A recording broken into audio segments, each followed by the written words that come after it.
Selamat pagi anak-anak, berjumpa lagi dengan Ibu Modelina BS di hari ini.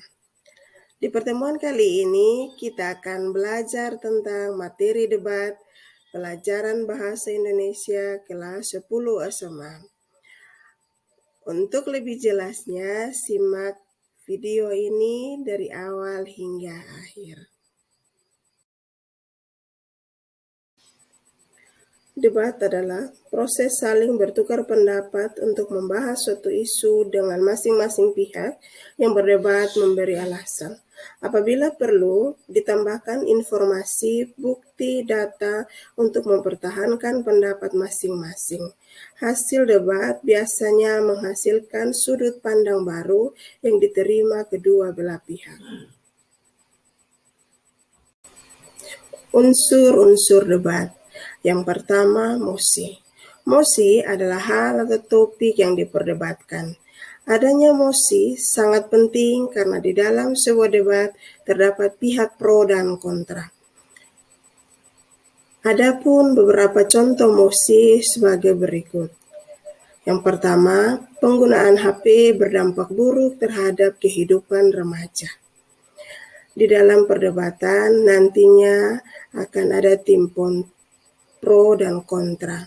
Tim pro akan setuju dengan pendapat ini dan akan memberikan sebuah alasan yang mendukung mosi. Begitu juga dengan tim kontra akan menolak mosi ini dengan memberikan alasan-alasan untuk menolak mosi tersebut. Contoh mosi yang kedua, semua mata pelajaran yang ada di sekolah diwajibkan menggunakan bahasa Inggris. Contoh kedua ini akan sama karena akan ada pro dan kontra. Unsur debat yang kedua, tim afirmasi. Tim afirmasi atau pihak pro adalah tim yang setuju terhadap hal yang diperdebatkan mosi. Debat harus memiliki pro atau pihak afirmasi yang setuju terhadap mosi yang telah diberikan. Unsur debat yang ketiga yaitu tim oposisi. Tim oposisi adalah pihak yang tidak setuju atau menentang mosi yang diberikan dan pihak oposisi akan menyanggah pernyataan dari pihak afirmasi. Unsur debat yang keempat adalah tim netral. Tim netral adalah pihak yang memberikan dua sisi baik dukungan ataupun sanggahan terhadap mosi. Maksudnya, pihak ini tidak menaruh dukungan dan tidak condong terhadap salah satu pihak. Unsur debat yang kelima adalah moderator.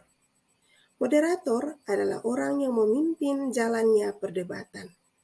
Dalam debat, harus ada moderator yang bertugas memimpin dan mengatur jalannya debat. Tata tertib debat yaitu memperkenalkan masing-masing pihak dan penyampaian mosi akan dilakukan oleh moderator. Unsur debat yang keenam adalah penulis. Penulis atau notulen adalah orang yang menulis kesimpulan suatu debat. Notulen bertugas mencatat hal-hal terkait debat yang sedang berlangsung. Misalnya, mosi debat, pernyataan moderator, penyampaian masing-masing tim atau pihak, dan hasil keputusan akhir. Fungsi dan manfaat debat terdiri dari 4 bagian. Yang pertama, untuk melatih mental dan keberanian. Yang kedua, untuk meningkatkan kemampuan solutif. Yang ketiga, untuk memantapkan pemahaman konsep. Yang keempat, untuk melatih sikap kritis. Adapun tujuan debat sebagai berikut. 1. Melatih keberanian mengemukakan pendapat. Yang kedua, melatih mematahkan pendapat lawan. Yang ketiga, meningkatkan kemampuan merespon sesuatu masalah. 4. Memantapkan pemahaman konsep seseorang terhadap materi atau pelajaran yang telah diberikan. Yang kelima, melatih seseorang untuk bersikap kritis terhadap teori yang sudah diberikan. Adapun struktur debat sebagai berikut. Yang pertama, pengenalan. Pada tahap pengenalan, baik itu tim afirmasi, oposisi, maupun netral, masing-masing memperkenalkan diri. Yang kedua, penyampaian argumentasi. Setiap tim menyampaikan argumentasi terhadap topik yang dimulai dari tim afirmasi, kemudian tim oposisi, dan diakhiri dengan tim netral. Yang ketiga, debat. Pada debat, setiap tim mengomentari argumentasi dari tim lain.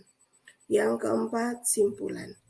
Pada bagian simpulan, setiap tim memberikan ungkapan penutup terhadap pernyataan topik sesuai posisinya.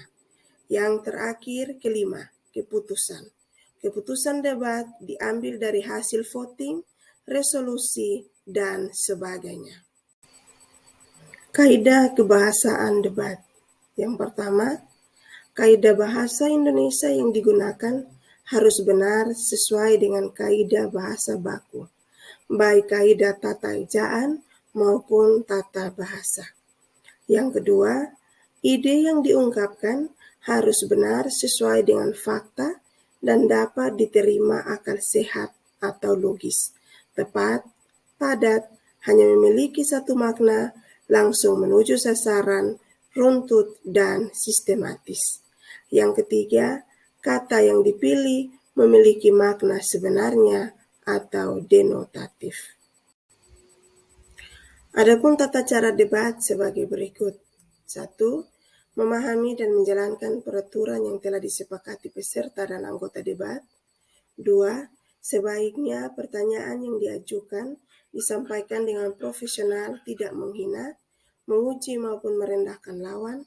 Pertanyaan juga tidak boleh menyerang lawan secara pribadi, tapi fokus ke permasalahan yang sedang dibahas. 3. Ajukan argumen dengan analisis yang kritis, masuk akal, runtut, jelas, dan tidak terbata-bata. 4.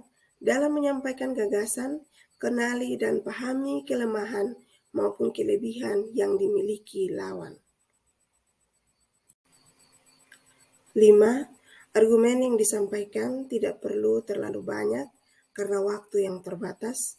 6. Menyajikan gagasan yang akurat dan bisa dipertanggungjawabkan. 7. Buatlah kesimpulan yang menunjukkan pernyataan final dengan kalimat yang lugas dan langsung menuju titik celah lawan.